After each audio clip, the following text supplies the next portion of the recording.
Hello everyone, আসসালামু আলাইকুম। আপনারা তো জানেন আমি আমার বাবার বাসায় এবার ঈদ করেছি। তো প্রায় অনেক দিনই বাবার বাসায় আছি, তো আর কতদিন থাকবো, তাই তো শ্বশুর বাড়ি যাওয়া লাগবে। আর অন্যদিকে আবার আমার ফাইনাল এক্সাম। বাসায় আমার একদমই পড়াশোনা করা হয়নি, তাই রাজশাহীতে চলে যাচ্ছি যে একটু পড়াশোনা শুরু করব। এখানে বাসে ওঠা লাগবে, বাসের জন্য ওয়েট করছি। তারপর তো বাস চলে এসছে, বাসায় উঠে গেলাম। আমি জানি না বাসের জার্নি কার কাছে কেমন লাগে, তবে বাসের জার্নি আমার কাছে একদমই বোরিং লাগে। তো কি আর করার, আমাদের ওইখান থেকে তো আর ট্রেন আসে না। ট্রেন আসলে আমি ট্রেনে করে আসতাম, কারণ ট্রেন জার্নি আমার অনেক ফেভারিট। বসে থেকে কি করব, তাই বাইরের আবহাওয়া গুলা দেখছিলাম আর ভিডিও ক্যাপচার করছিলাম। চাপাই থেকে রাজশাহী আসতে কিন্তু বাইরের দৃশ্যটা খুবই ভালো লাগে, মানে রাস্তার দুই পাশে সৌন্দর্য সবাইকেই মুগ্ধ করবে। আপনারা যদি কখনো রাজশাহী থেকে চাপাই বা চাপাই থেকে রাজশাহী গিয়ে থাকেন, তাহলে লক্ষ্য করবে রাস্তাগুলো অনেকটা উঁচু নিচু হয়ে থাকে। যখন উঁচু নিচু হয়ে থাকে তখন যখন পার হয় তখন আবার খুব ভালো লাগে দেখতে, কারণ এই জার্নিটা আমি অনুভব করি যখন আমি বাসায় যাই বাইকে করে। এখন মহানন্দা সেতু পার হব,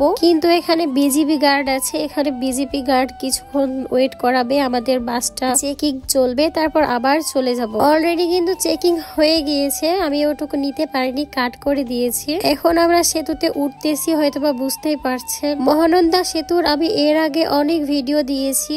এখন নদীটা একদম খা খা করছে, নদীতে তেমন কোনো পানিই নেই। যে গরম পড়ছে, যে রোদ পড়ছে, কিভাবে পানি থাকবে বলেন? সব তো শুকিয়ে যাবে। এইটাই তো স্বাভাবিক, তাই না?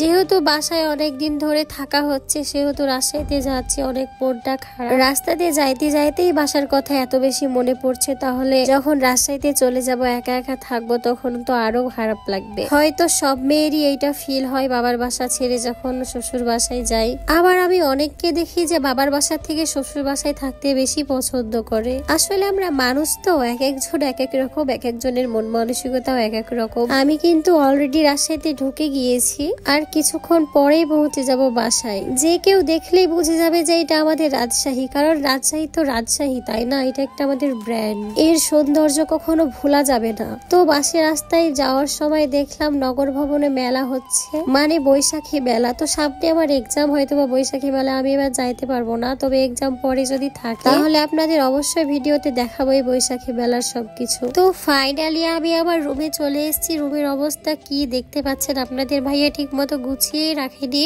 সবকিছু গোছানোর পরে ফ্রেশ ট্রেশ হয়ে চলে আসলাম ছাদে। অনেকদিন পর ছাদে আসা হয়নি। এই ছাদটাকে আমি বাসায় থাকতে অনেক মিস করেছি, কারণ এখানে আমার অনেক স্মৃতি। কাল হলে আমি ছাদে চলে আসি, কারণ এই ছাদ থেকে সবকিছুই দেখা যায়, পুরো রাজশাহী শহরটাই। মন খারাপ হলে এখানে এসে আমি গানও গাই। তো আজকের ভিডিও কেমন লাগলো, ভালো লাগলে অবশ্যই শেয়ার করে দিবেন। তো সবাই ভালো থাকবেন, আল্লাহ হাফেজ সবাইকে। আর হ্যাঁ, ফলো দিয়ে দিবেন আমার পেজটা একটা।